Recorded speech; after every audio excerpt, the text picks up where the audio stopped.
Nick Karavidas is already in the wine making journey for 44 years. It's going to be the 45th vintage. What we have been done in the past, we can actually learn from. We've learned so many things in the last 20 years of best practices within the direct-to-consumer wine trade. I would suggest that 50 to 70% of direct-to-consumer wineries and brand builders, just in the United States, still are not embracing what we know today as best practices. It's the fear of failure that's stopping so many of us to try different things. What do you think about the word failure, Nikki? It's a massive topic because I think it's just part of our human nature. We don't want to fail. We want to succeed. The consumers are telling us they want choice. They want alternatives. We really need to see an evolution of that, but the time is right.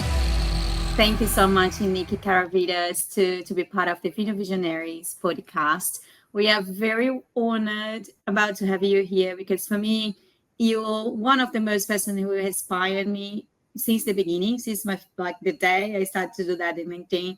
I guess you were one of the first people who come in next to me, and then for me, you are much more than just a wine maker. You are my inspiration for every day. It's someone I really respect and I really have a lot of admiration for. So I feel like a very, very happy to have you here and to share your vision about what is going to be the next, what is the good things is coming, but also what's the challenges, and to have like a good view about the winemaking process because I don't know if everybody knows, but Nick Karavidas is already in the wine making journey for 44 years. It's going to be the 45th vintage. Yeah, like in the next year now. So he has been so he has been doing this for a long time, and he has been have a look at what's been this 44 years, like what has been changing. But also he's one of the person have been a very switch on visionary mindset, and it maybe help us to understand what we can learn from the past, so we can actually can do better for the future. So I think you could actually give you us in the journey because you have been in the past and now you're in the present and be part of the future. So it would be amazing to have this conversation. But if someone doesn't know who you are, do you want to just give like a brief just a brief introduction for your work we have done, because we have done from winemaker, brand building, different steps in the wine industry. It'd be amazing just for us to connecting more about a little bit about your story. Well, I suppose to start with, historically, as a young man, at 18 years old out of high school, I went to work for a large winery. And the impetus wasn't my desire to learn about grapes and wine, but it was that I was a surfer and I got a swing shift job at a very large winery in Southern California.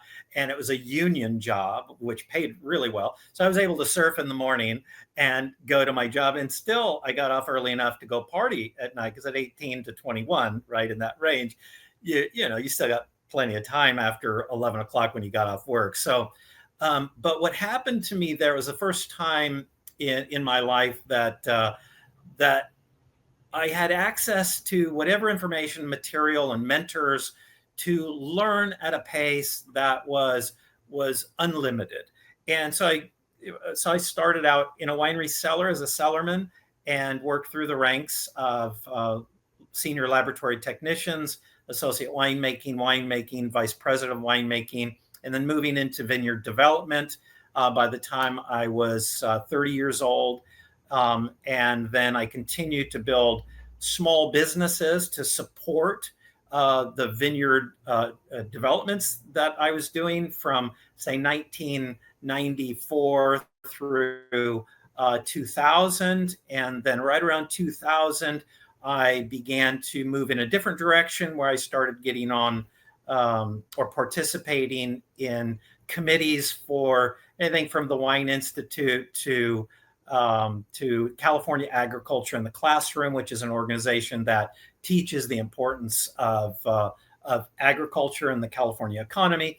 And so today that's evolved into brand development, brand design, market development, and all the other topics that when an ADHD kid has loses his focus on one thing, there's something within the industry for that kid, which is now an older guy, to shift to, right? Which is if it's not the dirt in soil, then it's rootstock selections or clonal selections, or it's cellaring and technical winemaking, or it's marketing and brand. So needless to say, I've just evolved and continued to keep an interest in just about every facet of the work that I've done in building business, planting vineyards, developing brands.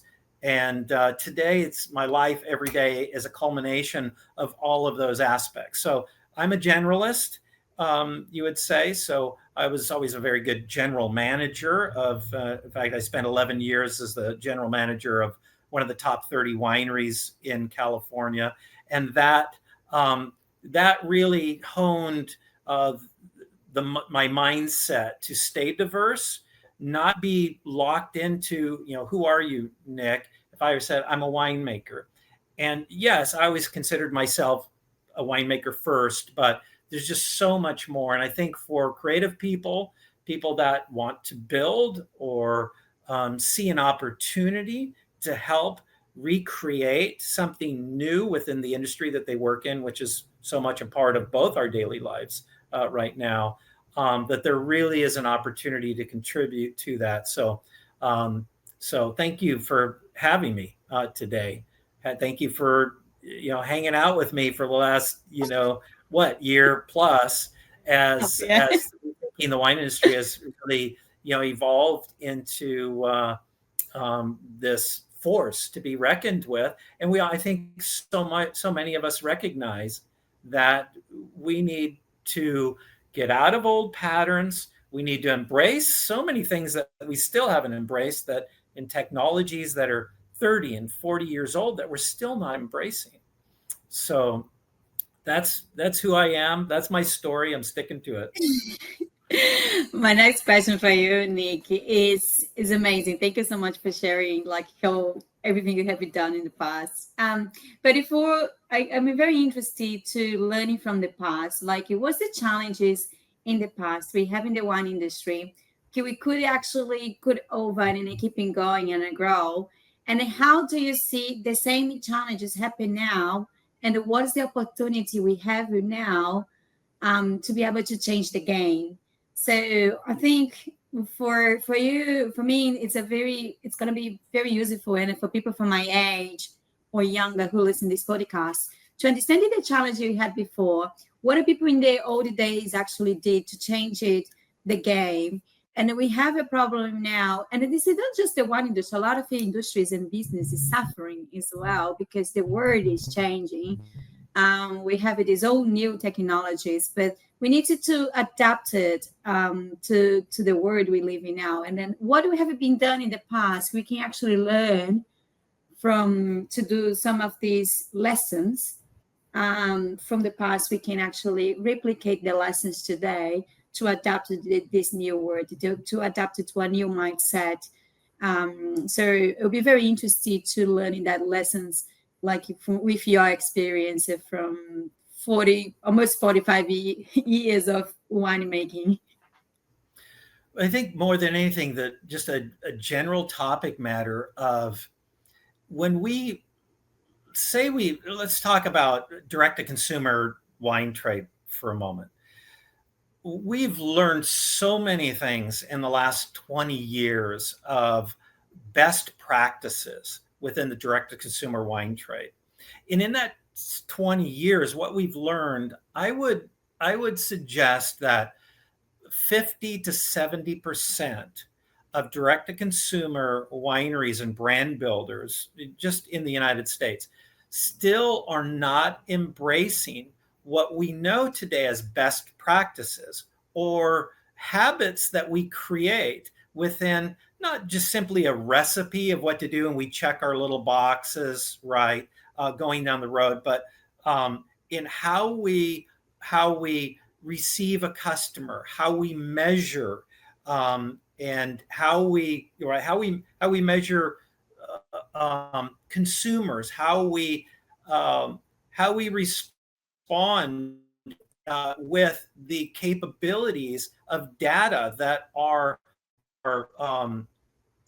point of sale systems will gather from those consumers. We're still not utilizing those tools. I think one of the biggest lessons is for us to embrace faster and it really encourage our neighbors within the industry that if we're not using best practices when we walk in a tasting, I'll give you just a direct example, right? We've learned over the last 10, 15 years that the difference between the average sale of a customer coming in and bellying up to the tasting room bar, the average sale value is a particular value.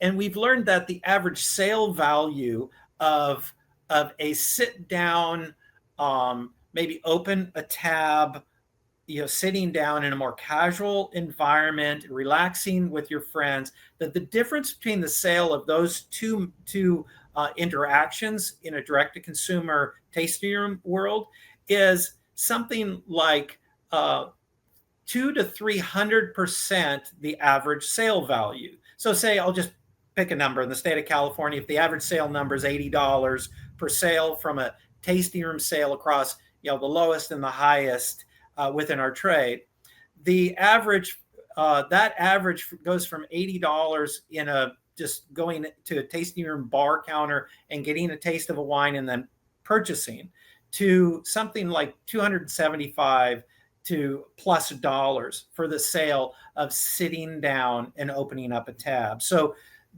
we're still seeing so many tasting rooms not embracing this understanding that we all know. It's like, wait a minute, you need to reconfigure your tasting room setting. This is one very small thing that we still see so many tasting rooms not embracing. And they might say, well, we've got a really small space and this and that. And there's always some reason why not to move to the next level of embracing what we've known for 10 and 20 years. That is going to completely change your bottom line in a profitability, in a cash flow, in a receipts, and the amount of volume of product that actually leaves your tasting room. So that's one small example. I'm reminded, because you're sitting in Australia and I'm sitting here in California, that there was a great viticulturist that just passed away not too long ago, Dr. Richard Smart, who wrote a book called Sunlight into Wine. So I'm going back to the vineyard now. He wrote this book, Sunlight into Wine, and it was all about canopy management and vine architecture and everything that we were learning about better practices of what now we know is our best practices in viticulture. And what I was studying and reading with Dr. Richard Smart in the late 80s and early 90s, we still, in such a large, vast amount of California viticulture, has still not embraced what most winemakers like me understand is Dr. Richard Smart's work in Sunlight into Wine, which was the small book that he wrote on the topic, that we're still not embracing what we knew back in 1990. And it's why. That's a long time. That's a long time to say we're still shading the fruit. We're still planting in configurations that aren't conducive to excellence in chemistry. So, right, some of these things and it's not, necessarily this reference that I'm making that about winemaking, right? It's just our attitudes that need to open up and say, hey, look, no longer can we rest on our laurels. I think the industry is forcing us today to do what is necessary. One of my favorite quotes is, you never know what you can do until you have to do it. And that's what we're faced with today. We're faced with having to evolve.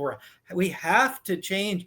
And so this time right now is the time for change, because we are being forced to, and the consumer is telling us, look, we're tired of the way you've been presenting. And it's so we've taken this attitude of complacency and lack of embracing and saying, okay, what do I do? I've got this vineyard that's 20 years old. Am I supposed to just rip that out and replant it because now we know a better way, right?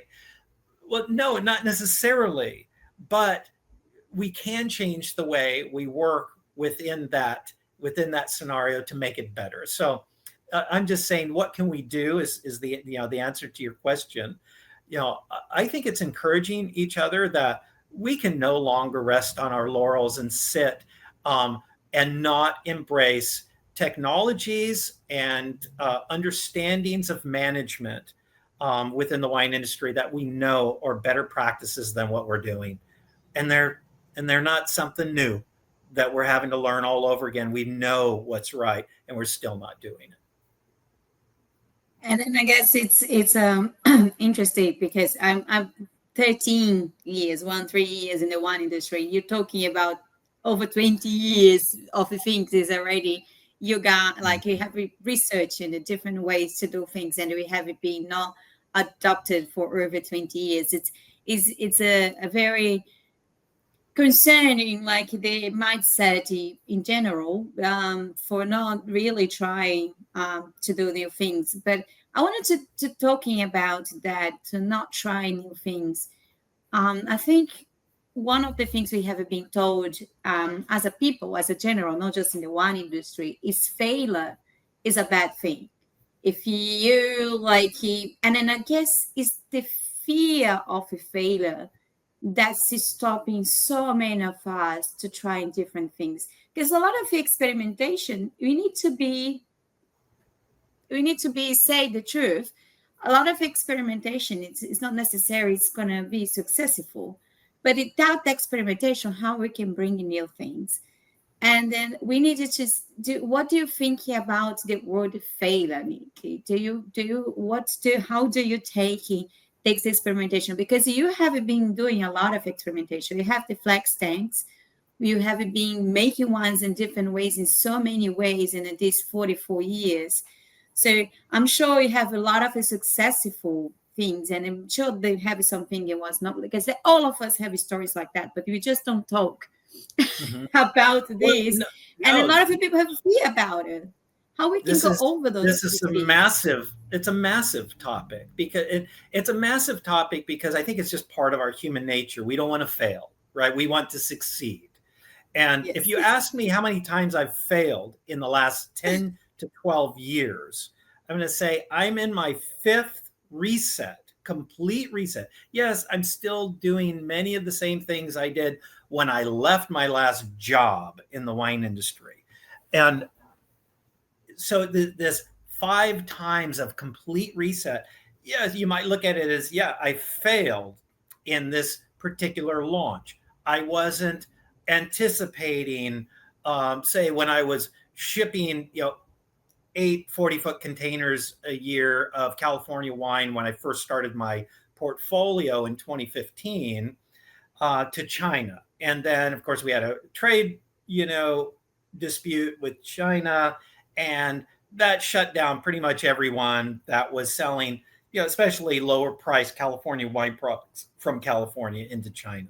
So I reset and moved in a different direction, shifted towards my consulting business and the startup of my portfolio brands rather than just exporting work into China. Then COVID hits in 2020, right?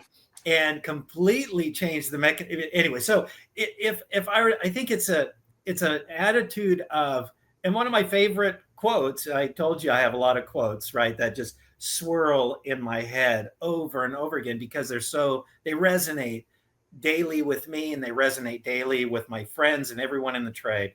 Failure isn't falling. Failure is the inability to get back on your feet after a failure. So failure is I'm just not going to get up again. That's the only time that word even exists. So for me, that's been 45 years of a career. I had no idea what I was doing the first day I walked into a winery. I was just this young kid. It was a great job, as a cellar worker, a union cellar worker in Southern California. I had a great swing shift where I could surf all day, party all night after my swing shift. So that was the motivation for work. But the fact is that no one stopped me from learning about things I didn't know about. And so today, you know, I always think about how we thought and felt and acted and moved through life when we were young, right? So much of the time we're so much more bold about how we think and what we're willing to risk. And then as we settle into these patterns, so when we talk about life patterns and settling into a complacency, and we just stop, right? We don't want life to be more challenging. We want life to be less. And I think if we can just simply embrace a life that is constantly challenging us, constantly setting a new bar, like don't ever think that you're going to arrive, right? I'm not going to arrive. What I know today after 45 years is this much, right? Number one. And Yes. number two, I think if we embrace the attitude that I personally, I don't know nearly enough as to what I need to know to accomplish what I want to accomplish, which is still yet to come. So the term failure it resonates with me. I think about it all the time that there isn't such a thing. Yeah, you get kicked in the teeth every once in a while. Yes, you double over in pain. And then all of a sudden you think, I've got this idea and I need to flesh that out.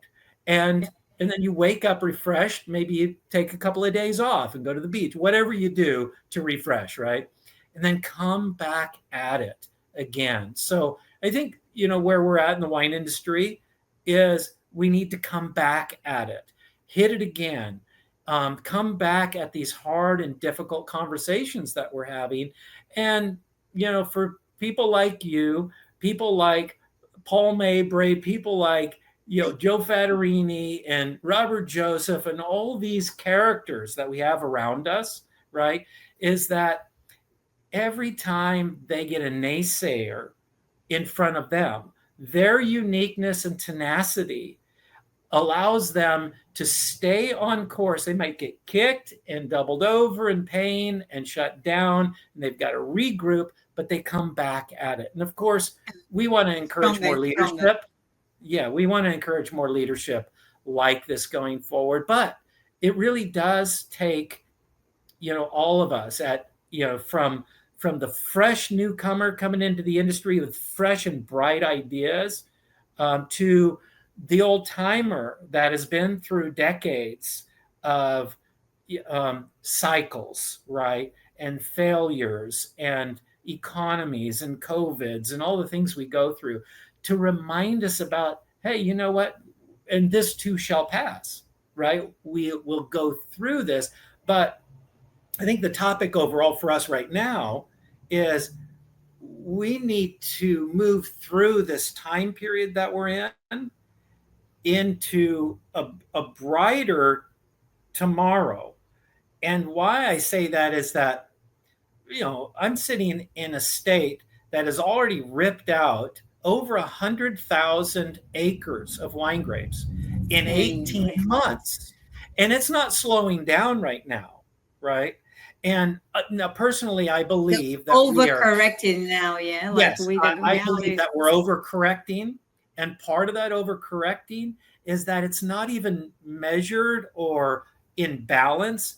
So, for example, as we're ripping out all these vineyards, yes, it's heavily weighted in categories that we have a lot more acres of, such as California Cabernet, right? But it's indiscriminate the way we're pulling it out. There's no accuracy within measurement. I mean, this is like a total failure going on right now. And this is a symptom of the lack of structure and organization within our industry. And, so I say, the American wine industry, we've got the California Association of Wine Grape Growers, and we've got the Family Winemakers of California, and we've got the Wine Institute of California, and all these organizations. But I don't think any of us in all the organizations that we're in are really prepared for what we're up against right now.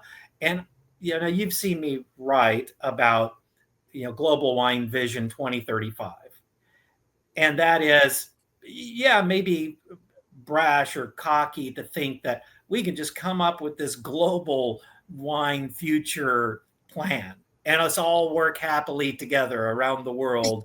And Nick Karavidas says so. And so we're just going to team up and create this plan and go down a path of doing it. And I'm saying, slavery, which is still alive and well today in certain categories of human slave trade.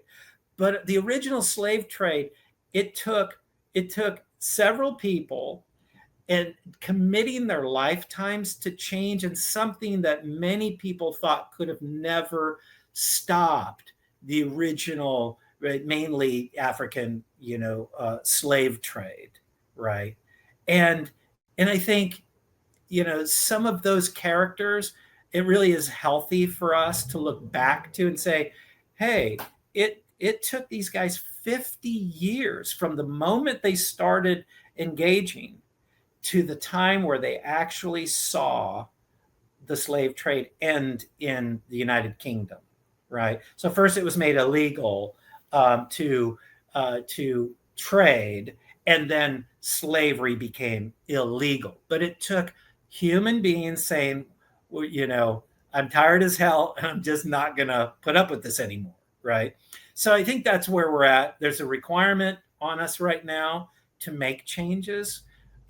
We have enough experience between us to create a new outline. And when I talk about Global Wine Vision 2035, yeah, I think if we could put together some sort of a committee, and Rob McMillan from Silicon Valley Bank has outlined some of the things that he started several years ago that really just have not been embraced.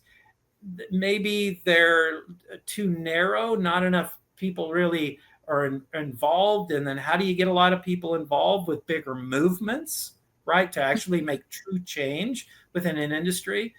I'm saying once a structured organization gets put together, it might take 2 or 3 years just to put together a basic plan. And then it could be another 10 to 12 years to implement a multi-phase strategy to really implement change, whether it's in the embracing of viticultural technique and understanding of what is actually best for the environment, best for the chemistry of grapes. And then if we take that out of the vineyard into the winery, we talk sustainability. We do it really well in some categories of the grape industry, the vineyard, farming aspects.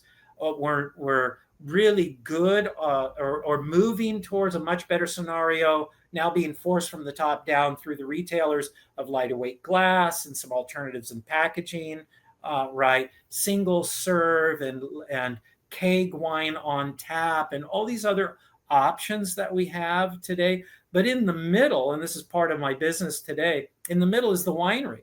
And one of the most archaic things that we're still doing is we're still aging wine in 17th and 18th century technology.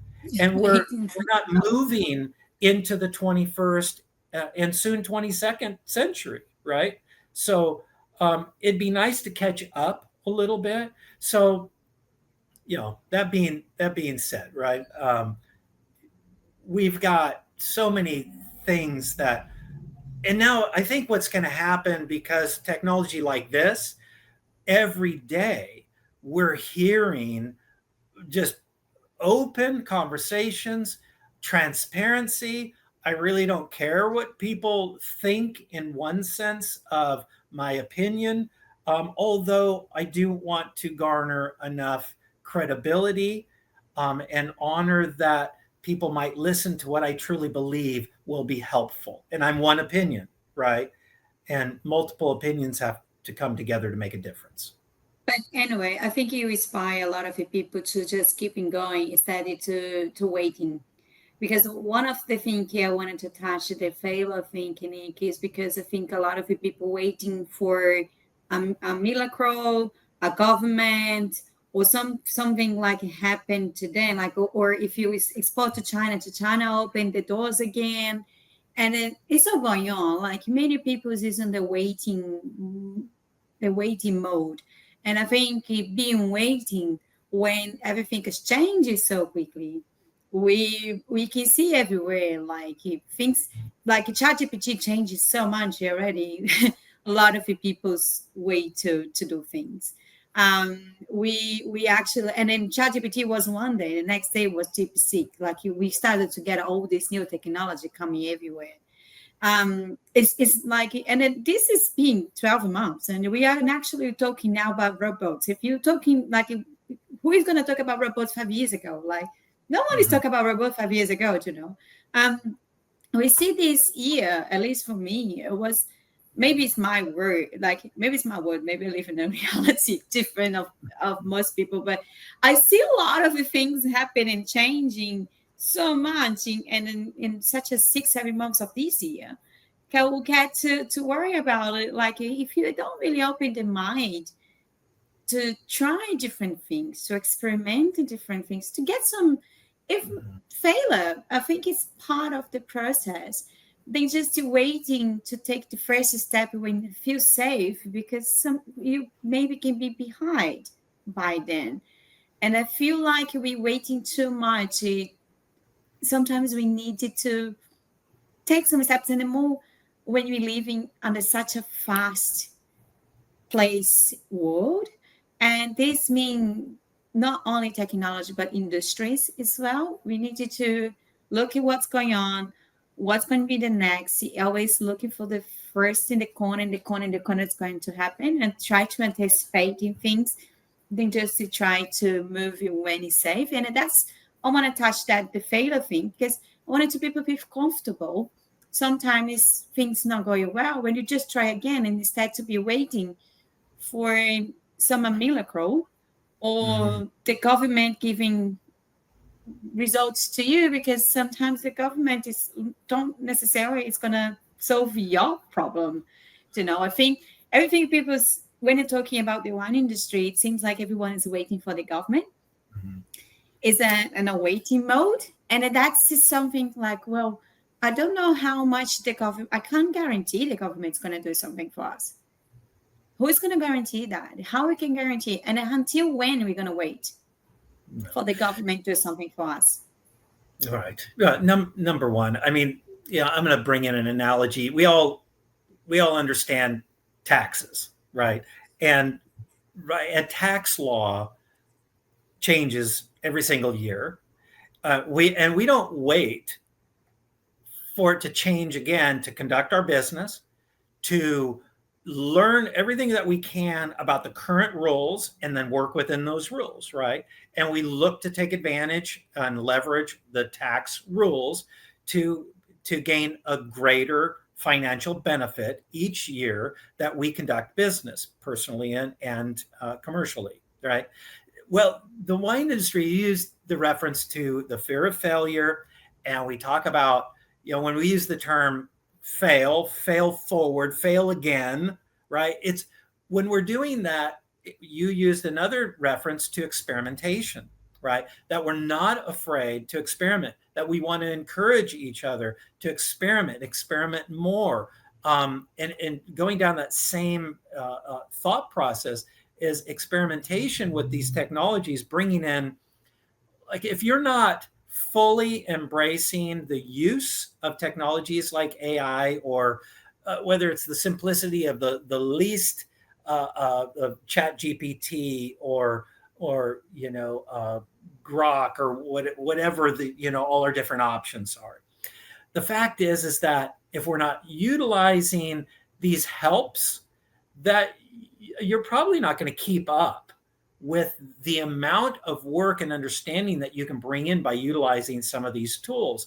And you really can't even understand the use of a tool until you jump in and try and work with it yourself and say, oh, I didn't really get it until I tried working with it. Oh, and I've found a path now of how I can make this more powerful for my own work, how to speed up certain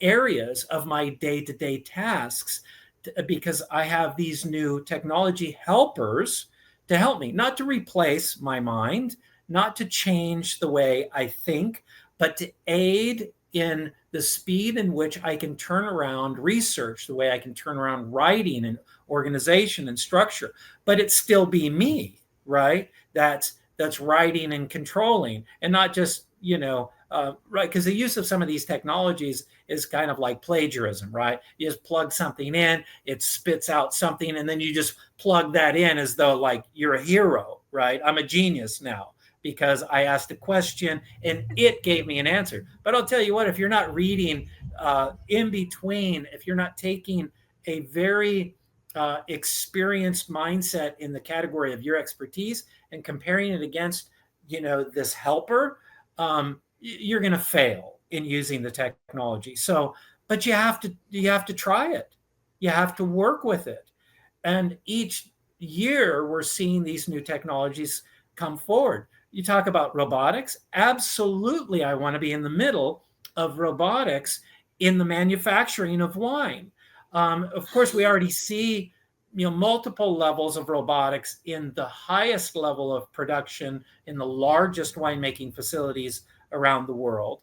But the access to robotics in smaller applications today, whether it's in a vineyard, right, autonomous, farm applications to movements within, the processing, within the processing of wine in a winery, right? So yeah, absolutely. But and I'm trying to encourage one of my vendors right now that I represent to can we start plowing down this path? You're a fabrication company. You've been asked about this by some of the largest wineries in the United States. Can we put together our R&D team and start going down this path? Because this is the direction of the future. Automation through robotics is part of a reality that we all have to face off with.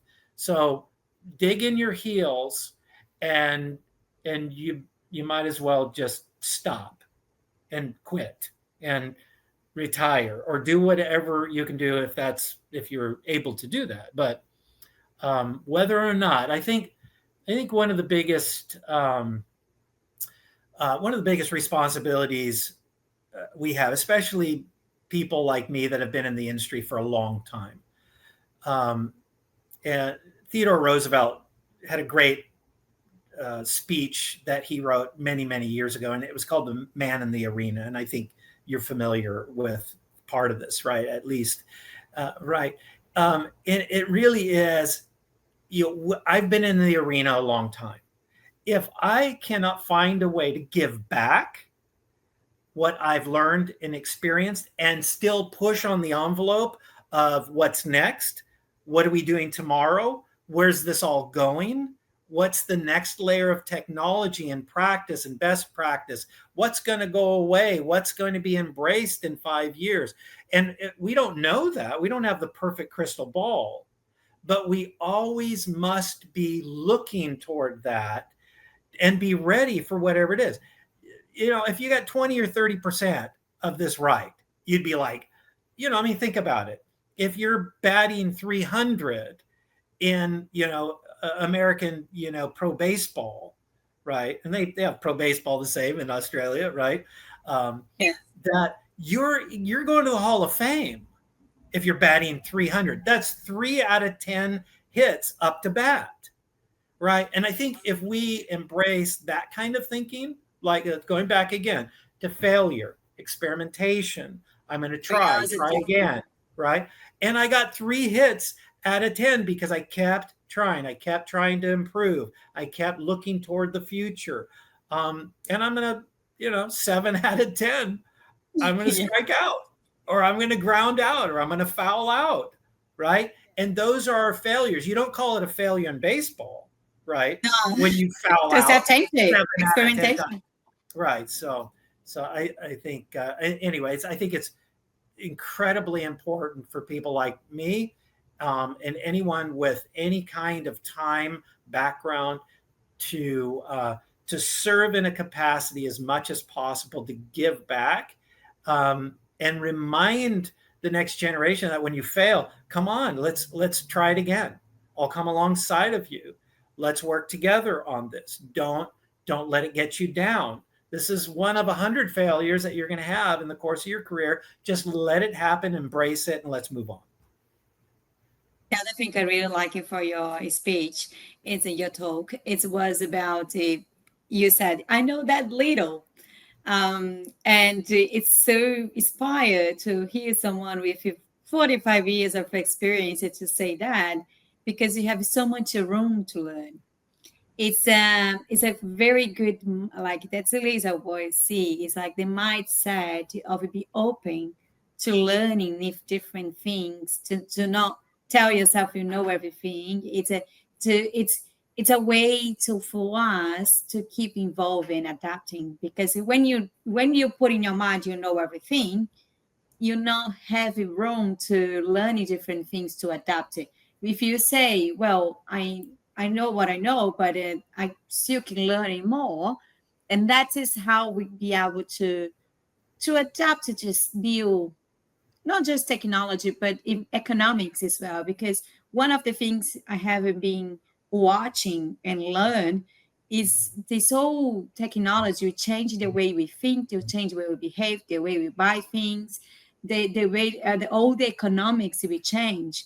So that is why it's not gonna be affected only the technology industry. You're going to affect all industry, clothes industry, food industry, all the industry, including wine, because the economics will change, because the technology changes all lives. And that's just the line you need to put in together. So that's why it's a very important for all of us to keep it curious, like just curiosity about everything, learn about everything, because that's how we can keep your mind open for learn.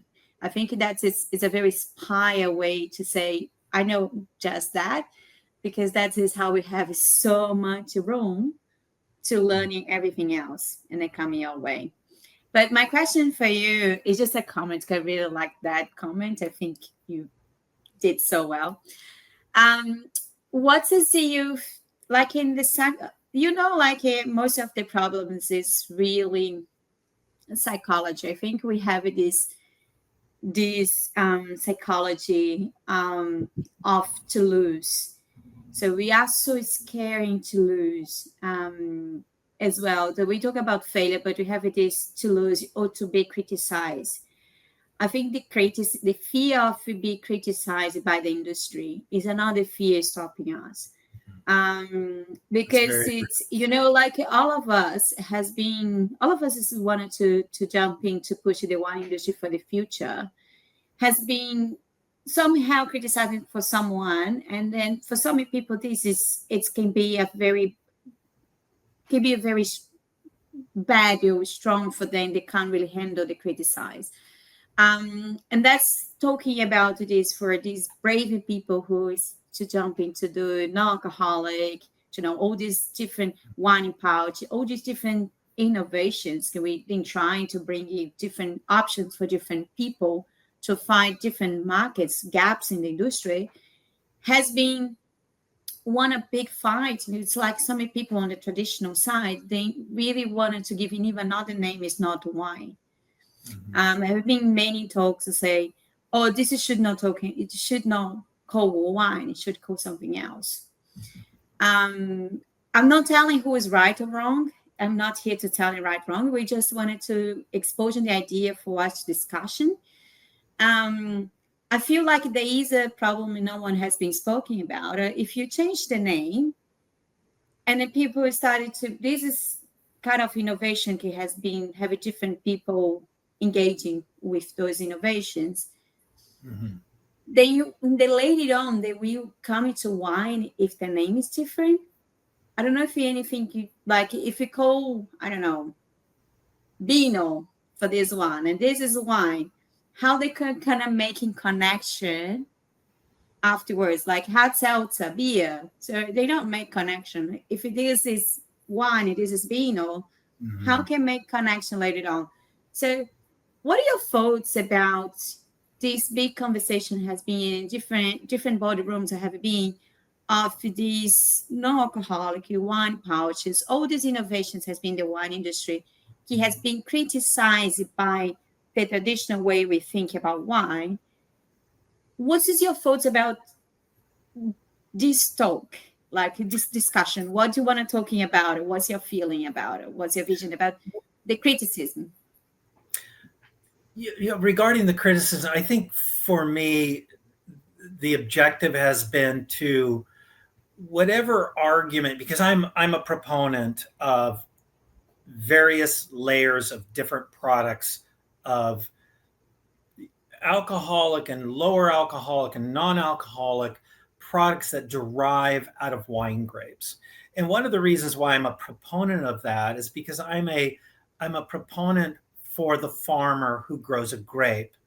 And so I think part of it for me is not necessarily opposing, but just creating a new perspective that I can share, right? So as I have a voice to speak, I want to share my opinion about why I'm a proponent of the low and non alcoholic products derived out of grapes, which, by the way, are evolving very quickly, which in my mind was a requirement in the last 6 months to a year. There were some really bad products out there. I tasted a zero alcohol wine 3 or 4 days ago that was the best white wine. I was struggling to see it as a non-alcoholic because it was just a beautiful glass of wine. Now, I don't know how long this product was going to last in the bottle or its shelf life or anything else. I think those are some of the questions that we have technically.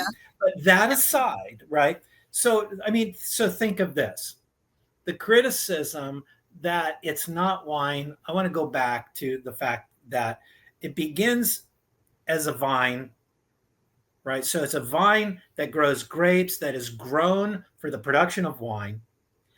It gets picked and harvested as a wine grape. It gets trucked or transferred to a winery to be processed by a winery into a wine product that evolves, has one extra step to it, right? That becomes the low or no, right? But then it is bottled as a wine in a wine bottle. It is labeled as a wine in a wine bottle, right? Different regulatory effects, but it goes into a wine bottle. Now it gets picked up by a wine wholesaler or a wine retailer, and the wine wholesaler now delivers it to a wine retailer that puts it on a wine shelf and merchandises it as wine with no alcohol. And guess what? It is a grape grown for wine. And one of the other reasons why I'm I'm a proponent of it, again, I'm opposing the criticism because of this reason.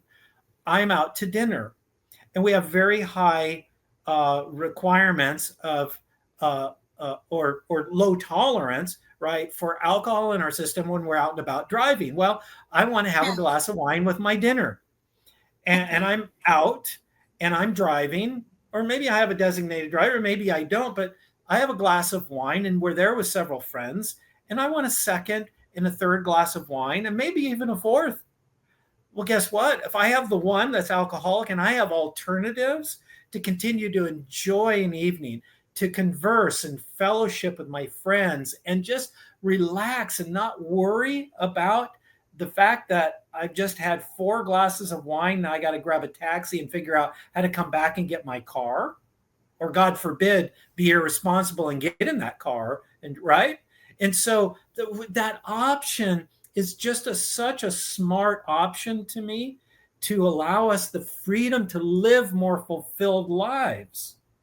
And what, in my mind, I'm asking the question, what is wrong with that? And I'm looking for answers and I'm coming up with nothing.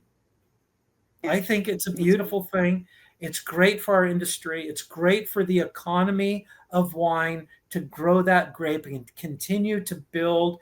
And if we end up shifting to a much higher percentage of lower or non-alcoholic wine products, then more power to the industry to do that. I mean, I'm a proponent of wine in that respect. And where the critics come in, everyone seems to be fine with a alcohol infused water with natural flavorings, which we know natural flavorings most of the time aren't very natural at all. And so it's a concocted alcoholic beverage that is a massive category for the consumer today.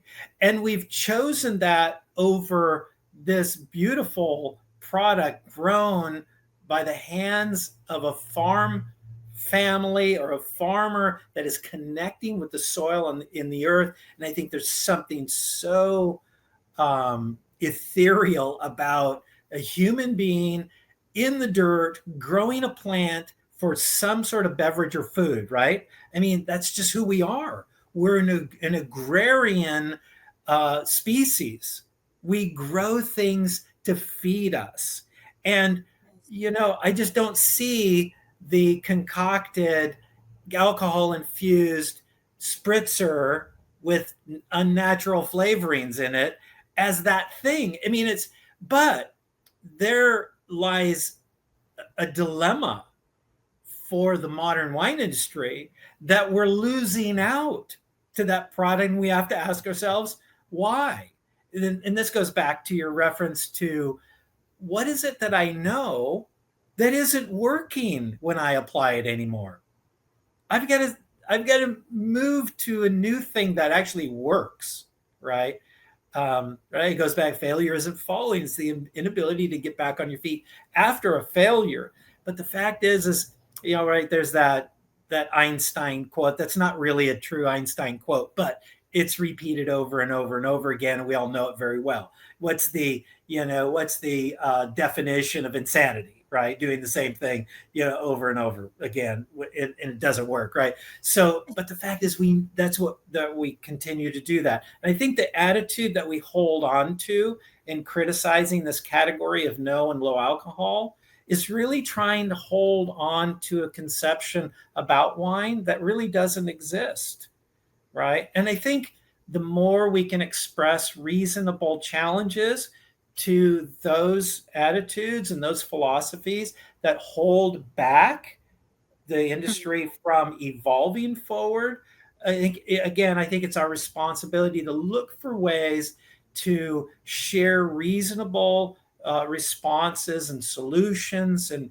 attributes and benefits of what this product does for us that we didn't have before, and why it's a greater alternative to some of these other concocted beverages that really have no life in them at all. And then put them all like in places like in Brazil, I spend 2 3 months in Brazil every year.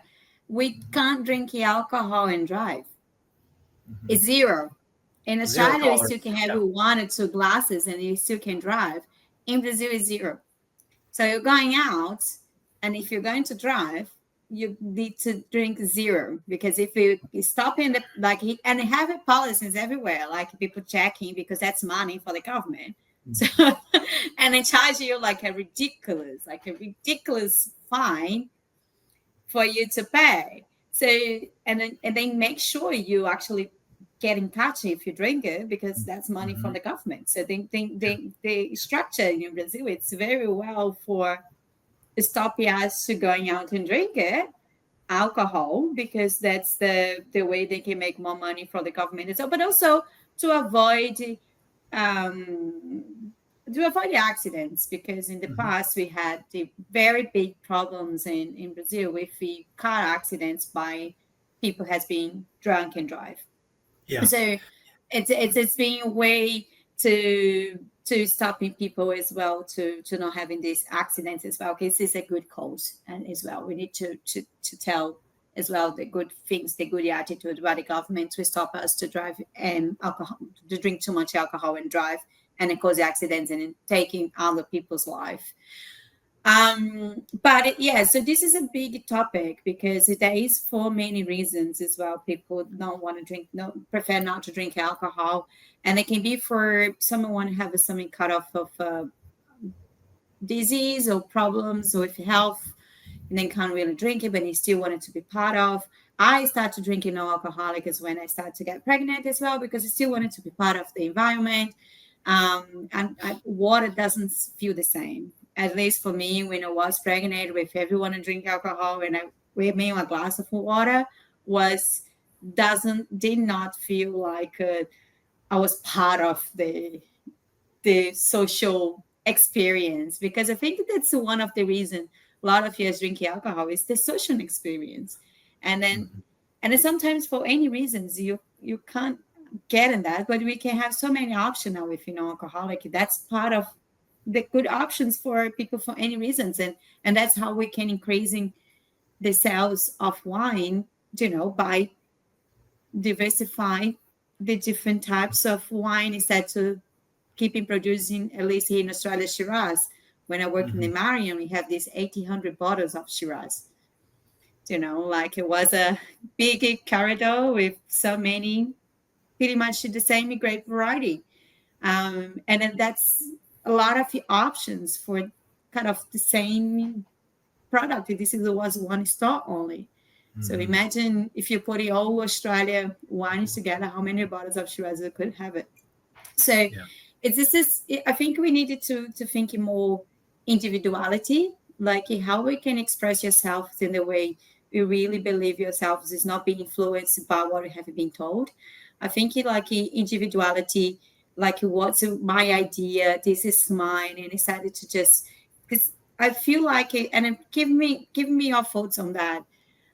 I feel like we've been create a lot of lines for points, for be words, or everything we do is to make sure we be validated by some institutions or some critics or for someone else. Okay, we lost the process of be ourselves.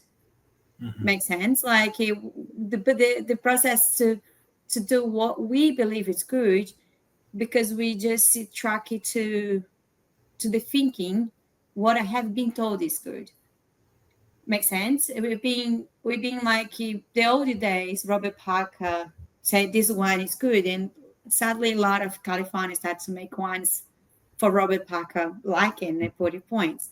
They Mhm. took the individuality of these producers back then to bring something they believe it, because they just making the wine for Robert Parker. But I think Robert Packet's gone, and then now we have this problem now. Not gone, it's still there, but it's it doesn't have Mhm. the same influencer they had in the old days. And then now we have this problem with a lot of wines doing the same cut off style or the same thinking when they make wine. And then you're losing a little bit the individuality of people. What are your thoughts about individuality and business, brand, how Yeah. differentiate yourselves? It's not just the I am in 95 points, me and 100 bottles. So Mhm. how can you actually create a differentiation? Can we not look for validation, but creating more individuality and differentiation in the wine industry? I think we're going into an era that there's an expectation to diversify a little bit more. I mean, I want to say 30 years ago, Randall Graham from Bonnie Doon Vineyards um, coined a phrase that that he stated it as the Chardonnay Cab Merlot. That's a single word, Chardonnay Cab Merlot paradigm, right? And it was just like this reference to sameness. And of course, he was famous for um, and many others, coming out of that era for producing unique, not so common, beautifully expressed varietal wine products. Tablas Creek is one of those that's always, and been, always focused on that whole category of Rhone varietals and the uniqueness of each thing. Well, part of what we've done goes to the way we market and merchandise. And so we really need to see an evolution of that, but the time is ripe to see that right now. Number one, buyers in retail markets are a little more willing, but yet when I'm presenting wines, I'll get it from a large retail buyer, national buyer. Well, they'll say, Nick, the wine's beautiful, but we can't sell it. And the reason why they say they can't sell it because it's not Chardonnay, it's not Cabernet, right? It's not Zinfandel, it's not, it's not this or it's not that, right? So it's almost like our entire philosophy in wine retailing and merchandising has been focused on this very limited selection. And that, that's like saying that human beings all have to be one color, right? Human beings can't be diverse in their flavor profiles. So we need everybody to be like this, but we've done that to the wine industry. I think so. A lot of this, I think, has to do with number one, exposing the fallacy of that being an appropriate approach, getting retailers to start branching out. The consumers are telling us they want choice. They want alternatives. They want alternatives in packaging. They don't want the same old thing. And they don't even like Chardonnay, right? So give me something, give me a Verdelho, right? Give me a Pickpool. Give me something like, wow, I just had this white wine that I can't even pronounce the name. And we used to tease about Viognier, right? That the only reason why Viognier, which, so many of us desired or thought that it might be, 20 years ago, might be kind of the next new like white wine. But it was relegated almost to the dust heap of history within winemaking and retailing of wine in America because people found it hard to say, right? And part of that is this philosophy that they were intimidated and embarrassed if they couldn't pronounce something, right? So if it wasn't a common name, they couldn't pronounce. So, I think part of it has to do with us encouraging each other. Again, there's a lot of this that says to say, yes, scrap the rules about what goes good with what. I mean, of course, obviously, Tim Hanai and so many others do such a fabulous job at helping us to understand how we align our own personal flavor preferences to flavor realities in a food type, in this case, wine, right? But the fact is that, 30 and 40 years ago, for me, it was just stop with the rules. I can teach you all the rules that you want to learn, but stop with the rules. If you love white Zinfandel, or you love sweet, Muscat, or you love your red wine cold, or you whatever, drink that thing you like and eat it with every food you like. And in doing so, that experimentation, you'll find things that you don't like, but that'll be your preference. So us as an industry advising our consumers to say, hey, look, grab a few different bottles of wine, forget about the rules, and make several different courses of food and have everybody try it, right? Don't try and match. I mean, yeah, it's fun to match specific wines with specific foods and different things like that. It is fun for an industry member or a connoisseur to do that. But in general, it doesn't work for regular people. And I say regular, real everyday people are just looking to enjoy a beverage with their food. So I think it's encouraging us to be a little bit freer to say, look, this isn't an ethics philosophy we're talking about, right? This is wine and food. We can't have barriers. This is the moment we put barriers into play, is the moment we put a brake on the advancement of wine as a cultural and economic reality, as a food type within our societies. And not just, this is all societies around the world, right? Just stop with it all. You'll learn according to your own, of course, again, Tim Hanai would say, your vinotype, right? Yeah. According to your vinotype, he says, but I can tell you what you're going to like and not like, right? But most consumers really don't care. They want to test it out themselves. They go, ooh, I don't like that, or I don't like that wine with this. Or I really love this wine, but I tried it with pepperoni pizza and I really didn't like it. Right? It made the wine taste weird. Right? And you get this connection, in your mind as to what works for you. And isn't that the way it is for all of us, for all food types? Like some Oh, people, experience right? in general. Like experience is Right. That's the reason why we get, generally we get two categories of sauces with our calamari dish, right? We get this red tomato, sauce, or we get this tartar sauce, right? And one's white and one's red.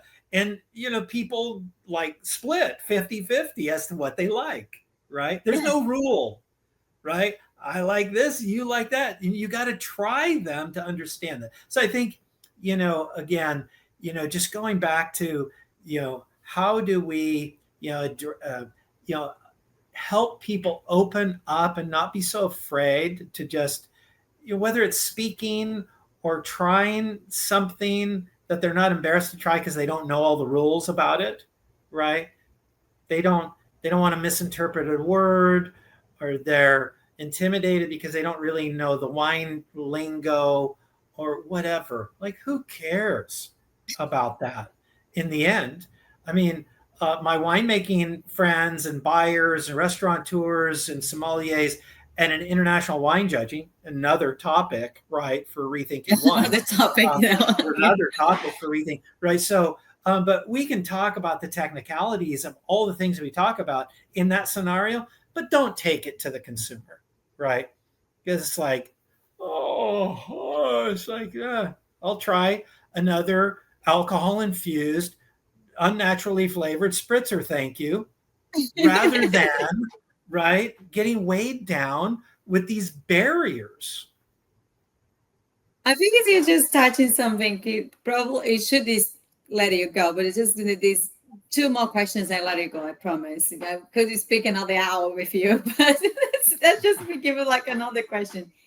What do you think the relationship between these actually obsession about education? Do we need to educate people about the wine before they get involved? And then somehow we believe that's how people could drink more and spending more money, get more engaged. And we have tried to do that for 20 years plus at least. My Um, entire career. My entire career. Yeah. and then we see maybe worked in the previous generation, but the generations now we have so much more information and we started to think it different. I think it's the first time so that's pretty much I'm aware now. Maybe you have a different opinion about that. I have seen so many different generations thinking so different. Like Gen Z think very different of millennials, millennials think very different of GX, and GX think very different of boomers.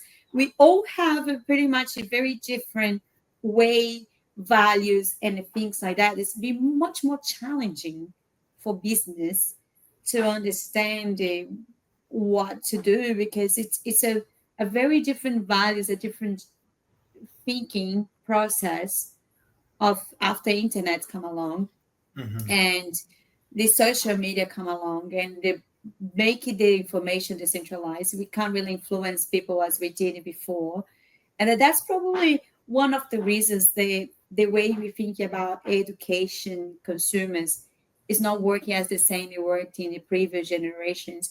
Do you want to just touch on that topic? What do you Yeah. focus about? And then what do you thinking about this whole topic about education is being such a big thing for in the wine industry? Yeah. It is such a large topic. I want to, it's the same topic today, really, and that we didn't pay attention to, that we evolved out of this topic in 1983 to 1989. I oversaw 7 wine tasting rooms, direct to consumer wine tasting rooms, selling almost 130,000 cases of wine direct to consumer, no retailing in the grocery store, right? And the number one rule for sales was don't get too technical with the consumer who's coming in to enjoy themselves. You will know when a consumer, which is, I'm going to say, plus or minus 10% of consumers, you will know which ones want to engage in geeky wine talk. And and if if 3 out of 4 employees there in that tasting room um, are non-technical and one is technical, and the non-technical person sees that technical consumer, says, hey, you know what, I got somebody I want to introduce you to, and you try and pass them off to that technical lead within that tasting room. But for the rest of the majority of all the people coming through that tasting room, you're a human being first. You're trying to engage in social connection with another human being that wants to come in to be entertained. And sometimes that's technical wine speak. Maybe there's a couple little trivial things that are interesting to you that you can share with a consumer. This whole idea about education has now evolved into, I'm probably going to get criticized for this, I know, but the fact is that welcome to the world of it's I being mean, real. we've turned something that we've turned, I want to use the word, there's this elitism that comes with us within the trade, especially if we've been doing it for a long time and we know the language, we know wine technically, we know wine marketing, whatever it is, right? We've arrived, right? And there's a danger in that. And what we've done is the things that really interest and intrigue us about wine, we believe that everyone else has to approach wine like we love it. I romanticize about little technical things in wine. I mean, if you were to look at my desk around me right now, you'd see all these technical papers about the way I think. But that's not what I talk to consumers about until I hear one that says, hey, wow, that sounds fascinating. Tell me more about that. And I go, whoa, cuckoo for Cocoa Puffs. I get to talk about my geeky wine stuff, right? But that's this much. So we had a rule about how, and you know what? The most, and I wrote about this the other day in a post, I think on LinkedIn, in reference to, you know, approaching the consumer where they are, right? Not where you want them to be, right? And maybe they're interested, but they came in with their family and their Uncle Joe and their Aunt Lucy and their cousin Fred, right? And they're just looking to have a good time in the tasting room. Oh, okay, so that's in a direct consumer environment. But if you had to take a little test at the grocery store before you took that wine home, do you think we'd sell any wine? And I think that's the way we approach education. I think we just need to shift what the meaning or the definition of education is, Okay. rather than education being this technical knowledge that a consumer has to know to enjoy it. I mean, you've written enough about this, over the last, year or two regarding, right? You don't need to know how the shoe was made to enjoy wearing the shoe, right? You don't need to know about how the leather was produced. And somehow we have a belief in the wine industry that our product is so much more romantic than that leather. And I'll beg to differ with you. That leather, and that's, I don't know if you can see behind me, I've got a saddle sitting behind me, but that handcrafted saddle is a romantic piece of art, right? Right. So I'm going to argue with you that there's a passion behind that, but really most people don't care about it. They just want to get in that saddle and ride, and it fits them, and that's it, right? So I think if we just couch or revisit the way we're defining education, I think we can grow a lot more consumer interest. If we say, well, education is meeting that consumer where they're at. If they're wanting to go down a path of some sort of technical, jargon, you're prepared to do that, right? But you're more prepared, whether it's retail merchandising in a static retail environment that has no interaction, or which is like a grocery supermarket, or then you've got the Total Wines of the world and other wine shops that are one step going down a road where you've got somebody you can ask about the wine and they can guide you. Their education should be to try and match where that consumer is at that point in their journey, right? Or all the way to the point of I want to take a technical wine tasting course or I want to get certified, right? But I think right now too often we've taken that certification and we've driven it down to a consumer that really just could care less. Yes, and I think that's one of the things you said just previous, like the barrier, like the if I needed to have some kind of a quiz or something between that's stopping me to do it because I need to think and stop it 2 or 3 times instead to just go in there, grab my wine and drink it. You know, I think that barrier we're putting there, we stop a lot of people to just drive, just to have the first sip in the wine. My last question for you, Nick, is actually I wanted to talking about in your visionary vision. What is the 3 challenges we are not seeing, or we were not seeing very well, at least most of us? We really needed to put your head is to start it to think a little bit more in deep. The 3 challenges: see the winemaker, viniculture, and your experience in California, but also if you have some experiences in the global market. What's the 3 challenges you see very clearly? Most people is not see these things coming. So to have with these 3 challenges, like say, like, look, people need to start to think about this, you need to start thinking about this and about that, because we are in 2025, and we can't not, you can't just keep in doing the same things we did 5, 10 years ago, because these 3 challenges are really going to drive your success or failure as an industry. Yeah. Well, I don't know how you feel about this. I know that, we've talked a little bit about in the past about how, right, it's not government policy that holds a consumer back from enjoying wine, right? So there's no direct connection in one sense.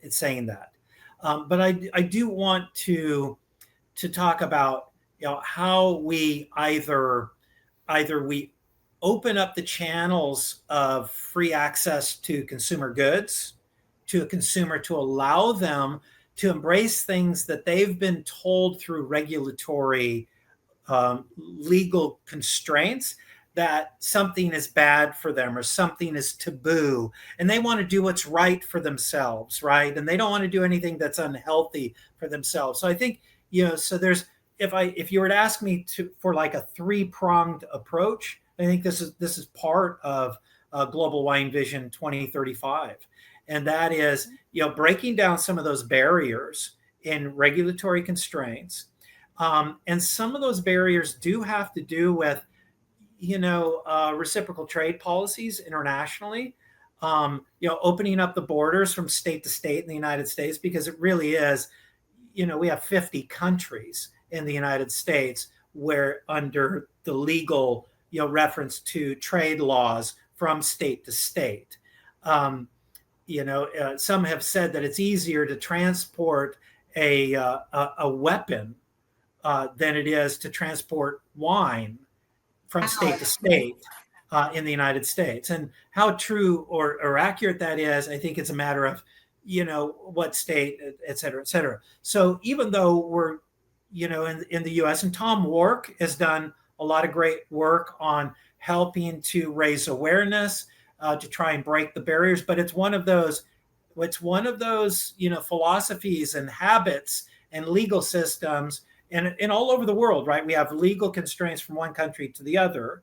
And although it's not a bad policy in Brazil that you have a 0 tolerance on drinking and driving, right? That's protecting the human life, and that's a good thing. It should be viewed as a good thing. How do we respond as good stewards and good citizens to enjoy our lives and be able to work within this law that was set there to protect us? Because sometimes we don't always do the best things for ourselves, right?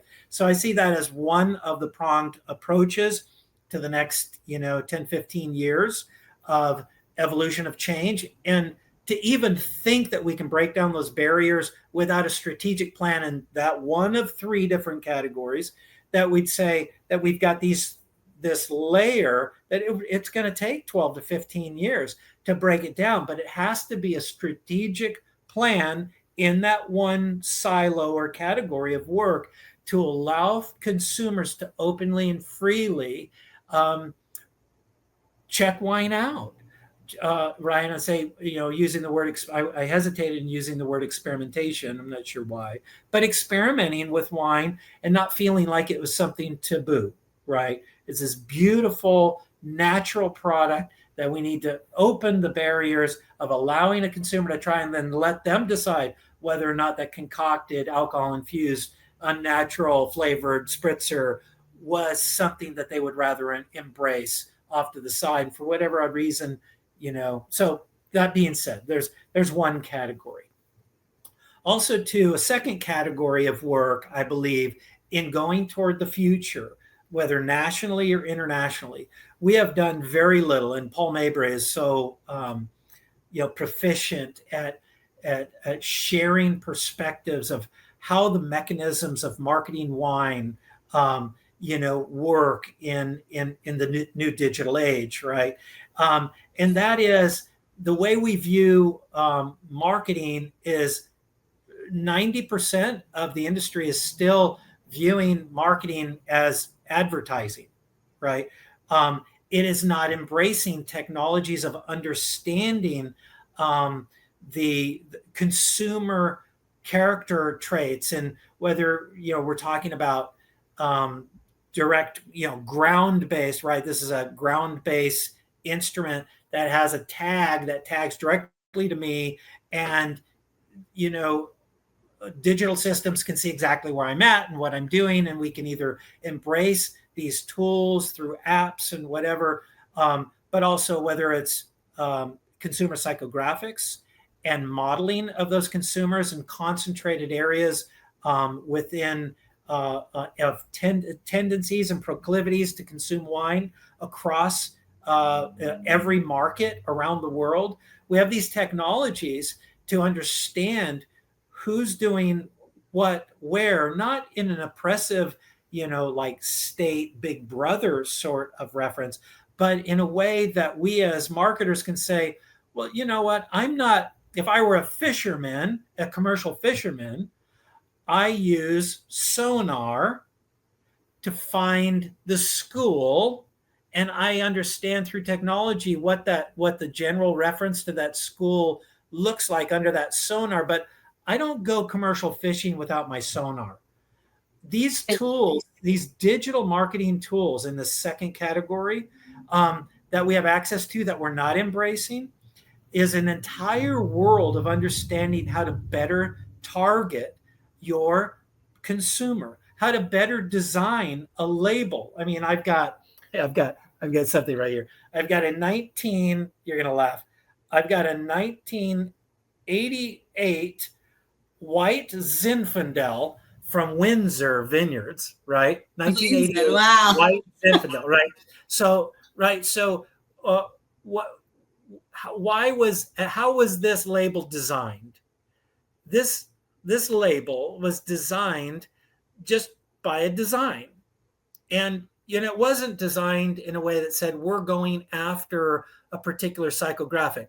And I don't want to and I don't want to mix up this idea of saying age separated demography when we say a Gen X or baby boomer, Gen X, or a millennial, or Z generation, or the alpha, right? That we're coming into now, right? Those are very specific to time periods, but that isn't the way human beings are emotionally built, right? Because And it's been known for decades that that we we can't say, okay, well, you know you're a millennial or you're Gen Z, so therefore this is how you think. That is Yes. like so high school in the way we market, right? So in another category, I think we've got to break out of these old modes of thinking and really embrace again what we've known for 20 or 30 years in Fortune 500 marketing and thinking that now we have tools today that only Fortune 500 25 years ago could actually access and utilize. And we half the time we can get a lot of it for free, right? And a lot of it is just best practices again that we're not embracing. And so those are the part. You've asked for three anecdotal references to how to go forward within the wine industry. A part of it I That want to go one, back. Good. What's that? you still miss you one, and just to remind you, I'm it's still a missing three. one. I think what I want to, you know, and the third one, although Wine Vision 2035 has a different category, I want to focus on what I think is like an in between barrier, and that is this concocted idea about education in wine that really has to go away. It really has influenced a consumer to the point that they're really disinterested. And the more we dwell on that, the more we see that there's a resistance. And what's hard is that we're seeing, an entire category of our professional wine trade really resistant to saying no. And a lot of it is, and I don't know if it's just because, right? So say I'm a master sommelier, or I'm a master of wine, and right, my entire existence, well, some, not every, but some, my entire existence may be wrapped up in this whole idea of education. And I exist to educate people in what I know. Therefore, I'm relegated, irrelevant if I say no to that, right? And I'll tell you what, I sell wine. What I care about is what a consumer says they like and don't like. And if they don't want to hear about education, um, are they not worthy to sell to? I used to have a policy for a tasting room that I ran in a winery that I ran for 11 years in California between 2003 and 2014. I would ask the tasting room staff. We had a 30,000 car a day 2-lane highway that went right by our tasting room. I said, out of all those 30,000 people a day, which one of those consumers do we want coming in to buy or taste wine? And I would wait for an answer. And then several answers would come through. And my response would be, if it's me, I want every one of them.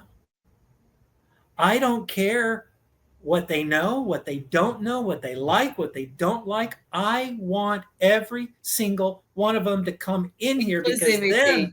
I get an opportunity to capture their attention, whether I'm regaling them with story or I'm sharing one that loves the technical side. I say, you got to taste this wine. And I want to share with you my passion as a winemaker, or my passion as a wine connoisseur working in this tasting room, what I think is so special, right? Or you just have,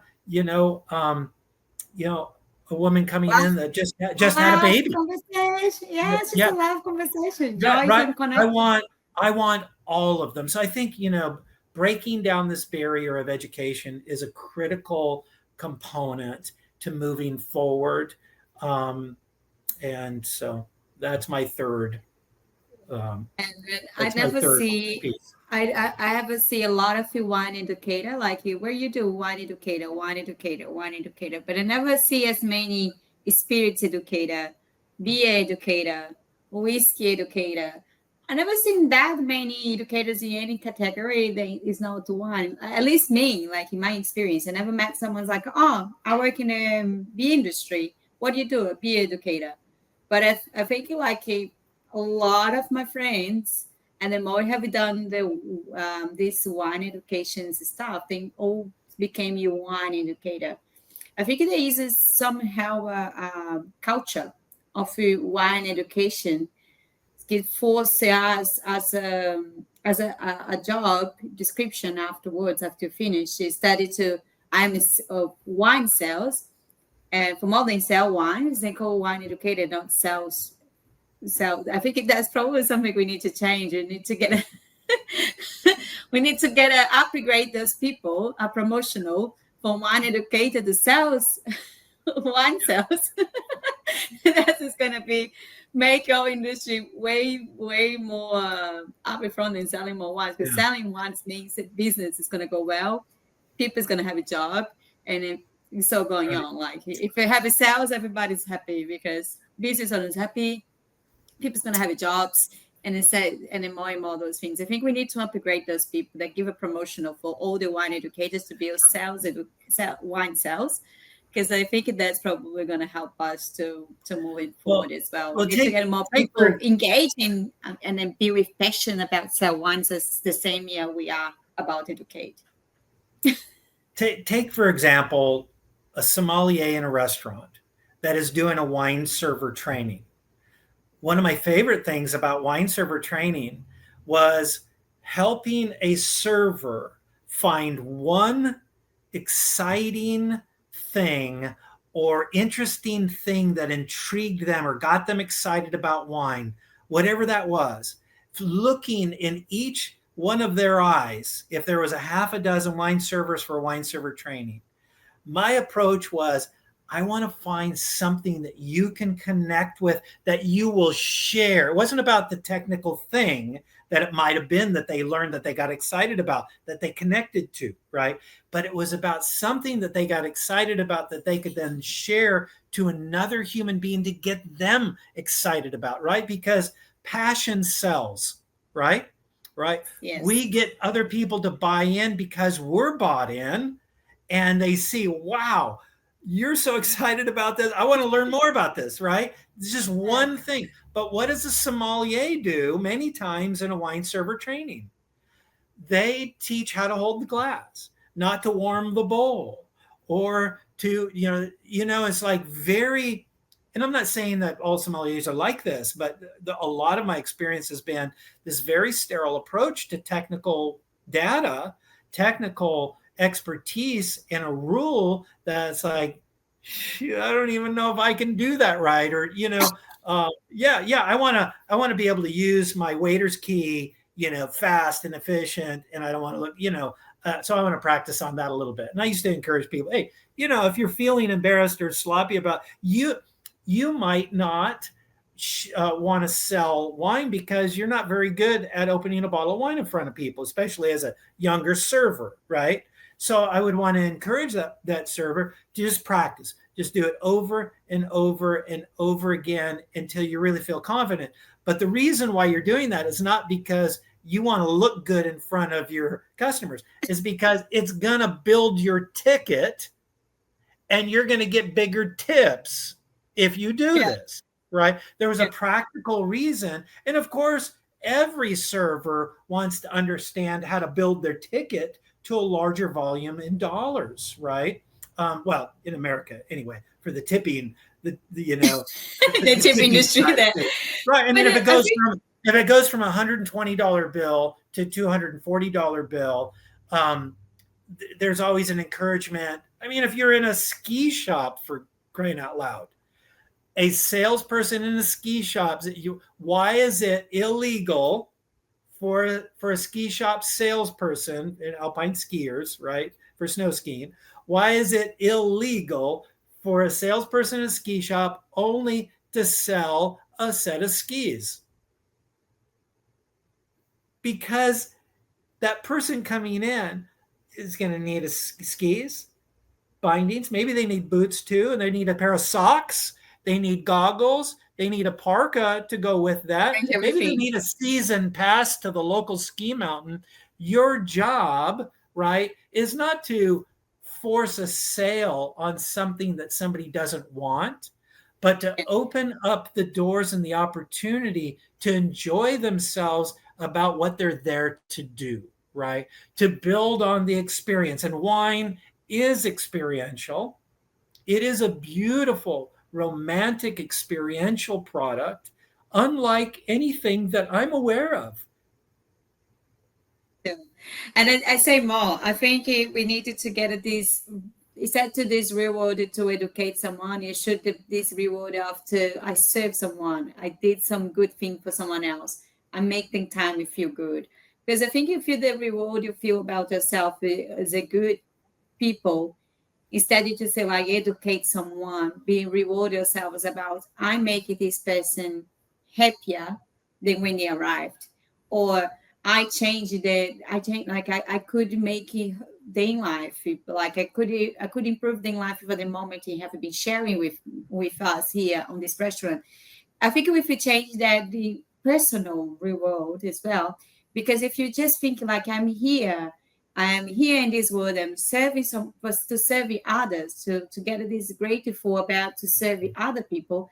I think it will change a lot of things in the wine industry. If you think about how we can do better for the other people instead about to look good, you're Right. to look Well, good, look how you good just I am, nailed and blah blah blah. And I you wanted to just look nailed like the everybody's entire looking like I have a gold star or blah blah blah. I think if you just change the mindset of I want to feel good, I want to give a gold star, I want it to be the best, this and that, to how I'm here to serve others, how I can do those people a better life, because that's pretty much why humans in the world anyway. We just here to serve other people instead of just to be on this mindset of a best all the right. time. Sometimes making us to believe that's egocentric so much in the wine industry. This ego can need it to be looking good all the time instead of to thinking about how I can serve others, how I can do this better for them. I am here for them. I think if you just change that simple things in the whole industry, from wine making, from the press, like for people in the Salvador, for people in sommeliers, for all the supply chain, we are here for other people. I think Mhm. we already gonna see a lot of a change in the way we behave and the way we do business and the way we think about Absolutely. ourselves. Because you're gonna be rewarded about to help the others instead of to reward about I need that gold medal or I need Yeah. that best on my name. But this kind of things as well. I think we needed to go towards this mindset. But yeah, I really appreciate this chat, Nick. It was amazing, inspire. I like the three challenges we need to really looking for all the barriers, marketing and education. I really needed to think that in deeper and deeper, because marketing is almost like a dirty word in the wine industry. Innovation is a dirty word in the wine industry. We most of us try to not talking about those things because we scaring to be criticized. We scare. We have the fears of the to failure, fears of to be the criticism, and then we needed to embrace your individuality. We need to embrace what our faults are. We need to get this failure, this experimentation. Don't take as a failure, take experimentation, to try new things and to not be and then to be ahead of the curve. We Mhm. don't know what's happening going to happen in the future. It's all unpredictable. We have, like you said in this interview, we don't have like the crystal ball to let us know what's going to happen tomorrow, but we are just here to collaborate with each other and to make sure we are here for each other. I think that's, for me, that's the most inspired, one of the most inspired interview. I don't want to take so much time. It's almost a 2 hours interview. It was such amazing, Nick. Thank you so much. I couldn't speak You're another very hour with welcome. you. It's You been a know that, pleasure. but I don't want to take much more of your time. Thank you so much for that. I really enjoyed this conversation. All right. Well, I'm honored. I'm honored. Thank you for having.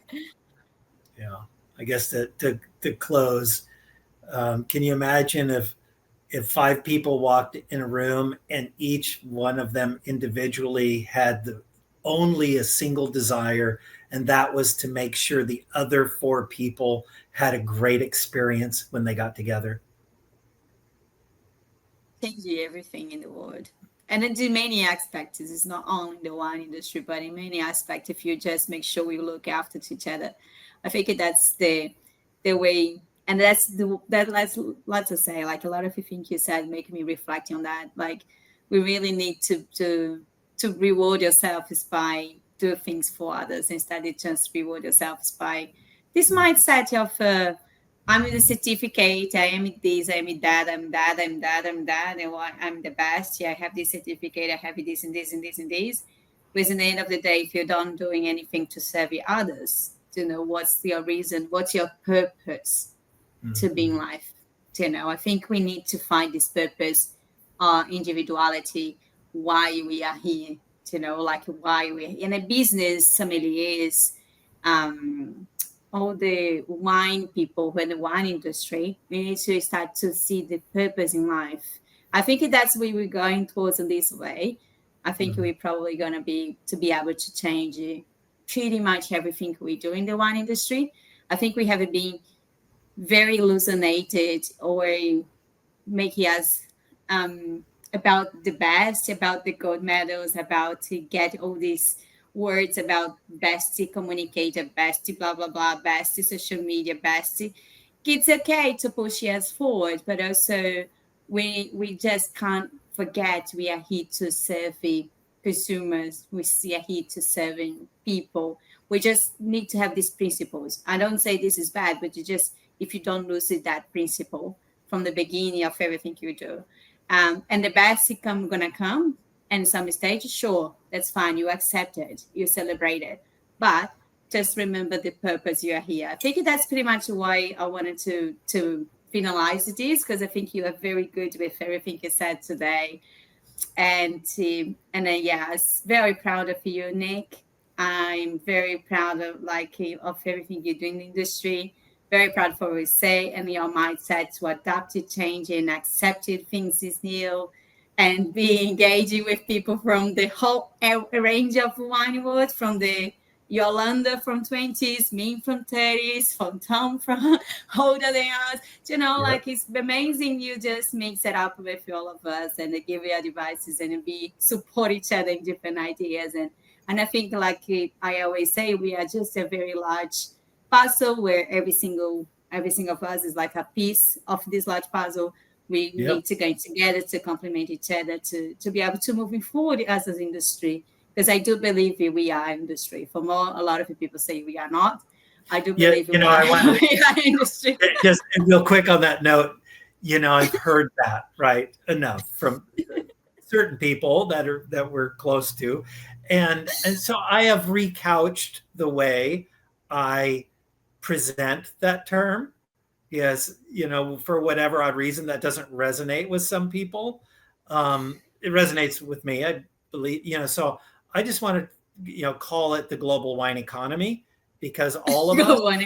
Okay, yeah, sure. yeah, the global wine economy, because all of it, we're all doing, it doesn't matter whether we're a, Grand Cru or whether we're, a mountaintop, Howell Mountain, micro winery, or we're a constellation of the world, right? It doesn't matter. We're all growing grapes, producing wine, and trying to sell that wine. We do three Yes. things. There's a myriad of ways in which we engage to accomplish all three of those. So it is really a global wine economy, and there's facets of that are very different, but we are one global wine economy. I think the more we think of it in terms like that it is important to us to understand what is good for the French grower and the California grower simultaneously, not one to outcompete another at the cost of one or the other's business or viability within their industry. So we are a global economy. It does behoove us not to create a blanket set of laws, but to consider one another to the point that we can negotiate in the way we trade and exchange ideas and agree that we're going to remain unique, but we are wine people. And We definitely want people. we're wine people. This is what we do. And the stuff, even the stuff that we're geeking out about, in rethinking wine, we're passionate about trying to make changes to make it better for all of us, not just one segment, not just one category of wine production or grape growing, but for all of us, right? So thank you Cheers, again Nick. for having me. Cheers to you with coffee. We're probably going to drink wine now. Enjoy the rest of your weekend. And thank you so much for everyone to stay for this 2 hours interview. All right, very good. All right.